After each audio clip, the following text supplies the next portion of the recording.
இந்த உலகில் எல்லோரும் எம்மை விட்டு ஒரு நாள் பிரிந்து விடுவார்கள். பிரிவதோடு மட்டுமல்லாமல் எல்லோரும் ஒரு நாள் எம்மை மறந்து விடுவார்கள். செல்வத்தை சேகரிப்பதற்காக ஓடலாம், சொத்துக்களை குவிப்பதற்காக ஓடலாம், உறவுகளுக்காக வாழலாம், நண்பர்களுக்காக வாழலாம், பிள்ளைகளுக்காக வாழலாம், அதற்காக ஒட்டுமொத்த வாழ்வையும் கழிக்கலாம்.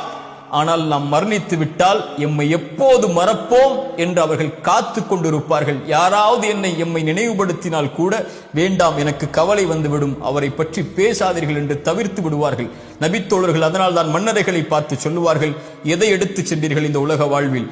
உங்களுக்காக செல்வத்தை சேகரித்தீர்கள், என்று அதை யாரோ பயன்படுத்துகிறார்கள் என்று. அப்படித்தான் செல்வத்தை அவன் சேகரிப்பதற்காக வாழ்வை கழிக்கிறான், இன்னொருவன் பயன்படுத்துகிறான். உங்களுக்காக வீடு என்று அதில் யாரோ தங்குகிறார்கள். உங்களுக்கான மனைவி என்று ஒரு பெண்ணை வைத்திருந்தீர்கள், நீங்கள் மரணித்ததற்கு பிறகு அவர்களும் வேறு ஒருவரை திருமணம் முடித்து விட்டார்கள். உங்களுக்கென்று மனிதா இந்த உலக வாழ்வில் எதை எடுத்து சென்றாய்? பேராசையோடு உலகத்தில் வாழ்ந்தாயே என்று நபித்தோழர்கள் மன்னரைகளை பார்த்து கேட்பார்கள்.